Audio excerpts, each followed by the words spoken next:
Hello students, we're going to talk about circulatory and digestive disorders or problems.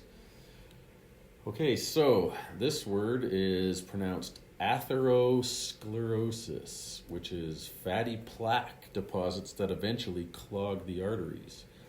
And this can lead to a heart attack. And the way we solve this is with something called angioplasty, which is a balloon that is inflated in the clogged area to make the opening larger. Okay, so you can sort of see what's going on here. If I can see right here, plaque is starting to develop. And if blood flow gets blocked, then that part of the heart or that area that this blood vessel is feeding doesn't get oxygen, which means it's like holding your breath, but for a long time. And if oxygen doesn't get there, then it dies, right? So here's what a normal artery looks like. Here's what it is when there's plaque. There's way less flow. You can see here's the normal diameter. Now this whole spot's been blocked off. Okay, so that is atherosclerosis, and I'll show you. There's videos on the internet that I'm showing in class. Copyright, I probably can't show them on here, but they show angioplasty. So look those up. Look up an angioplasty video. Okay, moving on to the next one. So again, there you can see a side view or a cross section of an artery that's been almost plugged up with plaque. Okay. And here is an angioplasty. So I don't know if you can see this, but what they've done is they've threaded through one of your major arteries. They've threaded a needle up here, and on the end of that needle, actually I can't tell where they went on this one. I can't remember if they went this way or they've come in here, but anyway. And as they thread this through, there's a balloon tied on here. They eventually inflate the balloon, and then now the opening is much wider than it was before. Okay? All right. And also they can also leave something in your artery. They can leave what's called a stent, which is this mesh. And you can see it there. They've inflated the balloon, and then they've left this mesh work in here, which keeps the artery open. Okay, next thing, an aneurysm. An aneurysm is a bulge, like a balloon on an artery. And if it bursts, same thing can happen. It starves the tissues of oxygen. So you can see it here. Our artery is supposed to just look like this, right? But now there's this big bulge on it. There's the bulge there. You can kind of see it, right? Here it is on this diagram, right?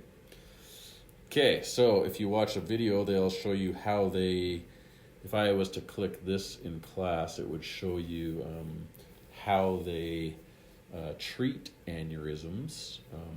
If you get an aneurysm, if your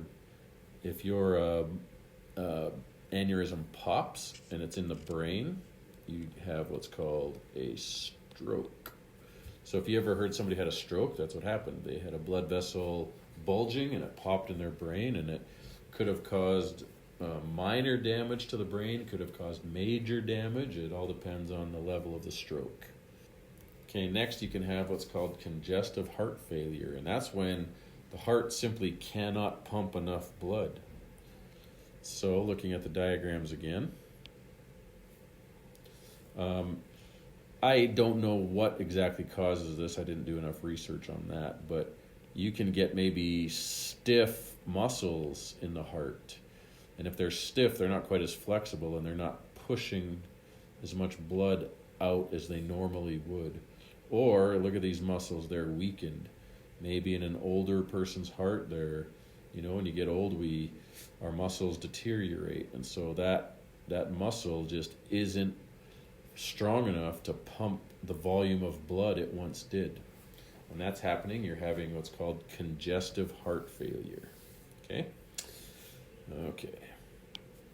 You can have varicose veins. So those are faulty valves. Those one-way valves in the veins, those are faulty.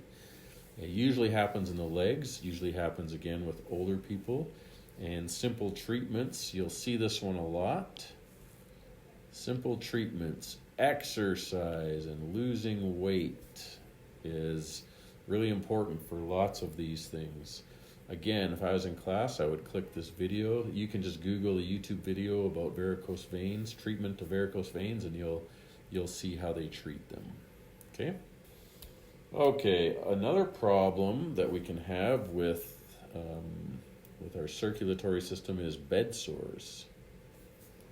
And bed sores basically are open wounds, and they are caused by a lack of blood flow to areas where blood pools from lack of movement. So if somebody's been in a car accident and they're just laying in bed in the hospital for like weeks or months, doctors and nurses will come in and they'll move the patient, like roll them over and all that, because if they don't, they'll get these sores from blood not being able to flow, and then it starts pooling, and then it starts turning into a sore. And these sores can become very, very serious. They can become like toxic. They call it septic, and people can die from these actually. So movement again is very important. So they move people around so they don't get these bed sores. Okay, let's look at this. Look at this. Gallstones. So gallstones are solid particles that form from bile cholesterol and bilirubin in the gallbladder. Anyway, so for our purposes in this class, just know that bile can crystallize and form these stones inside the gallbladder. You saw the other class how we talked about this is the liver, here's the gallbladder here. Well, this little pouch can get these little crystals, these little, I just call them rocks. And if those rocks get lodged in the ducts, that can prevent bile from being squirted into the intestine, which means it's hard to digest fats. So here you can see all these gallstones. Okay? Some medications can dissolve them, but surgery may be required. And so if I was in class, if I was to click that link at the top, you would see a movie about a gallbladder operation. But they basically can puncture the skin there and there and there and here. They can basically go in with a little knife or scissors and snip this and pull out the gallbladder. Okay? And so that's a lot better. 4 little holes in your skin versus cutting open the whole abdomen and digging around and pulling that out is a way better procedure. They call it invasive. This is a less invasive procedure than cutting you open, which is quite invasive. This is called a laparoscopic procedure or laparoscopy. Okay? All right. Okay, stomach ulcers are painful sores in the stomach lining. And you can see here that when the mucus layer in the stomach breaks down, so you have mucus lining your stomach, okay? If that mucus layer starts to break down, you can develop this little sore, okay? And the sore is because the acids are starting to eat at the tissues that line the stomach, okay? If that sore doesn't get treated, you can get an infection in there, okay? One of the causes is, this can be caused by a bacterial infection or the long-term use of aspirin or ibuprofen.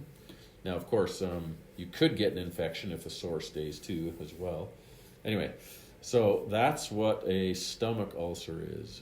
if you were to click a link or just Google stomach ulcers, you'll see a little video on that. So there's a picture of an ulcer, and you can see right here we got a little wound forming there, an ulcer. Okay, here's another disorder of the digestive system. This is a common disorder. You might have heard of it in maybe humorous settings, constipation. That refers to bowel movements that are infrequent or hard to pass. So it's hard to go to the bathroom. The stool is hard and dry. The reasons for this is there's not enough water, you're not drinking enough water, maybe you've got a twist in your colon or your muscles have some kind of thing where they're not working properly. And there's a treatment for this. Yep, you can insert lubricant into the colon to help soften the stool, break it up, and exit the body. So you're thinking to yourself right now, how in the world do you insert lubricant into a colon? Well, it's not very technically complicated. So there you can see a blockage, and here's the procedure. If you have ever heard somebody talk about getting an enema, this is what it is. You can buy a little kit. Here's a little bulb. There's a little bulb. Fill this with water. Insert that into your anus and squeeze and squirt the stuff up there, and then it makes you go to the bathroom. Now, I have actually, you probably think I'm lying here, but I actually have never had one, so I don't know what it feels like. I had a friend who told me what it felt like, and anyway, we'll leave that experience for you. If you need to find out what that feels like, maybe you will sometime in your life, but hopefully not. Okay. Oh yeah, I remember back when I was at university, I saw this tabloid. I was waiting in line at the supermarket, looked down at these tabloids, and the headline on the front page was, "Constipation is what killed the dinosaurs." So, I doubt that has any scientific backing behind it, but maybe. Okay, anyway, that's it for that lesson. Thanks for watching.